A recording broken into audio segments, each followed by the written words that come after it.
En fait, c'était tout simplement, la mairie de Cannes qui avait vu, je crois un autre flash mob que j'avais fait à Paris, sur Bohemian Rhapsody et donc ils m'ont contacté, pour que j'organise quelque chose, sur Cannes, heu, de la même envergure, avec autant d'ambition et donc voilà, j'ai dit oui et on a organisé ensemble, ce flash mob de Cannes. Il y avait pas mal de lieux, sympas à Cannes qui auraient pu, servir pour cet endroit donc enfin pour le flash mob. Au final, on a choisi, donc la place, Charles de Gaulle et après, bah, comme vous avez pu le voir, en fait, il y avait beaucoup de personnes, de Cannes même. Donc ça, c'était sympa en fait de pouvoir, d'aller sur place et ensuite de travailler avec beaucoup d'artistes, locaux. Donc il y avait l'orchestre de Cannes, il y avait, des chorales locales, il y avait, une, fanfare locale, il y avait, les riverains aussi qui nous ont aidés, les habitants de la place qui nous ont laissé,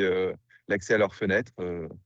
Ce que je tente de faire, c'est, de créer quand même un moment, de vie dans la vie de tous les jours des gens qui sont là-bas, qui sont sur, la place à ce moment-là et en même temps de faire une captation, pour, comme si je fais en fait un mini-film, quoi. Donc, je dois, faire, en même temps un événement live et une captation. Donc, ça implique pas mal de contraintes, mais c'est intéressant. Vous savez, moi, je suis mathématicien aussi, donc, il y a un côté chez moi où j'aime bien effectivement, analyser.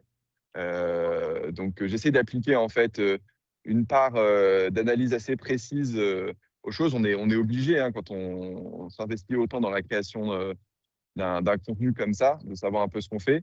Mais après, il faut pas oublier non plus, justement le côté, voilà, est-ce que l'histoire qu'on raconte, est-ce qu'elle nous fait vibrer déjà soi-même, en fait?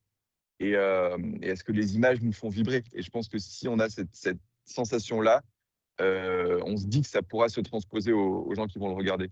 Je me suis découvert une passion, pour le fait de faire de l'image, de raconter des histoires, et de mettre du coup aussi, la musique en lumière et en image d'une manière différente.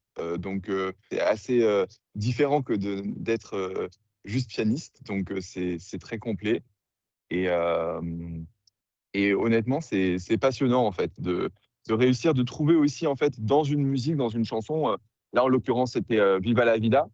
Mais ça peut en être d'autres. Hem, de trouver les éléments, qui vont se traduire, de façon jolie en images, ce genre de choses.